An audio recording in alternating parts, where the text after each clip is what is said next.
మన చుట్టూ ఉన్న ప్రపంచాన్ని ఒక్కసారి చూస్తే అంతా ఓ ప్రవాహంలా మారిపోతూ ఉంటుంది గదా. ఋతువులు మారుతాయి, మన చుట్టూ ఉన్న మనుషులు మారుతారు, చివరికి మన ఆలోచనలు, మన శరీరం కూడా ప్రతి క్షణం మారుతూనే ఉంటాయి. సరే, ఈ నిరంతర మార్పుల ప్రపంచంలోకి ఓసారి లోతుగా వెళ్దాం. ఈ ప్రశ్న బహుశా మనందర్నీ ఎప్పుడో ఒకప్పుడు ఆలోచింపజేసే ఉంటుంది. చిన్నప్పటి ఫోటో చూసుకున్నప్పుడు మనకే ఆశ్చర్యంగా అనిపిస్తుంది, అరే ఇది నేనేనా అనే. రూపం మారింది, ఆలోచనలు మారాయి, అన్నీ మారిపోయాయి. మరి ఇంతలా మారుతున్న మనలో అసలు ఏమాత్రం మార్పు చెందనిది, స్థిరంగా ఉండేది ఏదైనా ఉందా?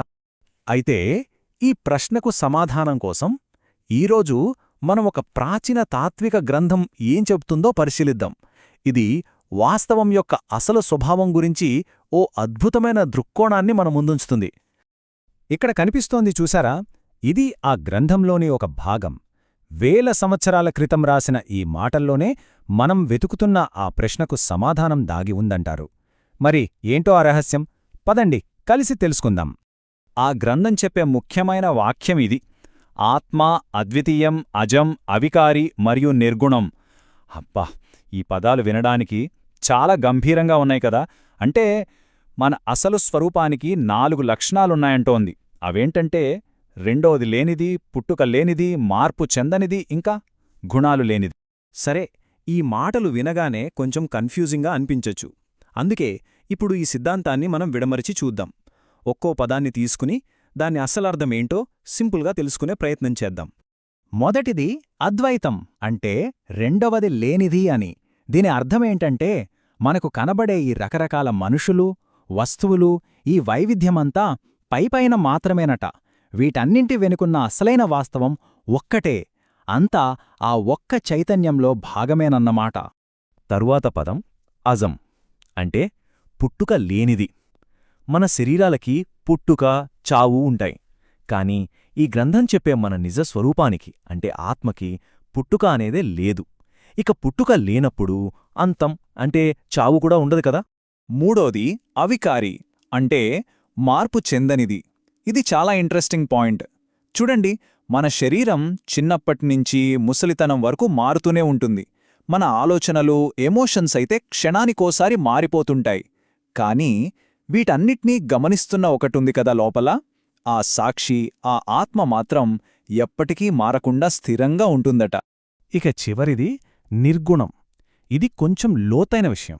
నిర్గుణం అంటే గుణాలు లేనిది అని. మనం సాధారణంగా ఏ వస్తువునైనా దాని రంగు, రూపం, సైజు లాంటి గుణాలతోనే గుర్తిస్తాం. కాని ఆత్మ అనేది ఒక వస్తువు కాదంట. అది కేవలం స్వచ్ఛమైన ఎరుక, అంటే అవేర్నెస్.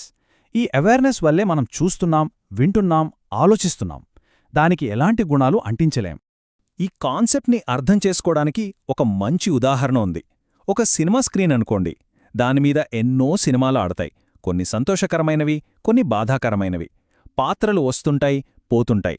కాని సినిమా అయిపోయాక స్క్రీన్ ఎలా ఉంటుంది? తెల్లగా, శుభ్రంగా ఉంటుంది. దానిమీద ఏ మరక ఉండదు. అలాగే మన జీవితంలోని సుఖదుఖాలు, అనుభవాలు అనేవి సినిమాలాంటివి. అవన్నీ మన చైతన్యం అనే స్క్రీన్ మీద వచ్చిపోతుంటాయి. కాని ఆ స్క్రీన్ మాత్రం ఎప్పటికీ మారకుండా స్వచ్ఛంగానే ఉంటుంది. సరే, ఇదంతా బానే ఉంది. మన నిజస్వరూపం ఇంత స్వచ్ఛమైనది, మార్పు లేనిది అయితే మరి రోజూ మనం దాన్ని ఎందుకు ఫీల్ అవ్వలేకపోతున్నాం? ఈ నిజాన్ని తెలుసుకోవడానికి అసలు అడ్డంకి ఏంటి? ఆ విషయం గురించి ఇప్పుడు చూద్దాం. దానికి సమాధానం చాలా సింపుల్, కాని చాలా లోతైనది. కారణం మనం ప్రపంచాన్ని చూసే విధానమే. మనం ప్రతిదాన్ని పేర్లు, రూపాలతోనే చూస్తాం. ఇది టేబుల్, అది చెట్టు, అతను ఫలానా, ఆమె ఫలానా, ఇలా ప్రతిదాన్ని ముక్కలుగా విడదీసి చూస్తాం.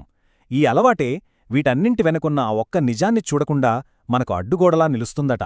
ఈ రెండు దృష్టికోణాల మధ్య ఉన్న తేడాను ఇక్కడ మనం స్పష్టంగా చూడొచ్చు. చూడండి, మన రోజువారీ చూపు ప్రపంచాన్ని వేర్వేరు వస్తువులుగా చూస్తుంది. కాని అసలైన వాస్తవికత ఒకే ఒకటి, అవిభాజ్యం. మనం పేర్లు, రూపాలమీదే దృష్టి పెడతాం. కాని సత్యం వాటికి అతీతమైనది. మనకు నిరంతరం మార్పు కనబడుతోంది, కాని దాని మూలం మాత్రం ఎప్పటికీ మార్పు లేనిది. సో మనమిక్కడ గుర్తుంచుకోవాల్సిన ముఖ్య విషయమేంటంటే, ఈ ఆత్మ అనేది మనం వెతికి పట్టుకోవాల్సిన కొత్త వస్తువు కాదు. అది ఎక్కడో లేదు. ఇది మనం కొత్తగా సాధించాల్సిన విషయం కూడా కాదు. ఇది కేవలం మన అవగాహనలో, మనం చూసే దృష్టిలో రావలసిన ఒక మార్పు మాత్రమే. ఆ గ్రంథం చెప్పేది ఇదే. ఆ మార్పులేని చైతన్యమే ఈ క్షణాన్ని అనుభవిస్తున్న మనలోని స్వచ్ఛమైన ఎరుక. ఈ మొత్తం విశ్లేషణ మన ముందు ఒక పెద్ద ప్రశ్నను ఉంచుతుంది. అసలైన నేను అనేది కంటికి కనిపించే ఒక వస్తువు కాదు. దాన్ని కేవలం అనుభూతి చెందగలం, గ్రహించగలం అనుకున్నప్పుడు మరి మనల్ని మనమర్థం చేసుకునే విధానంలో ఇది ఎలాంటి మార్పును తీసుకురాగలదు? మన జీవితాన్ని, మన అనుభవాలని, మనం చూసే పద్ధతిని ఇది ఎంతలా మార్చేయగలదు? ఒక్కసారి ఆలోచించండి.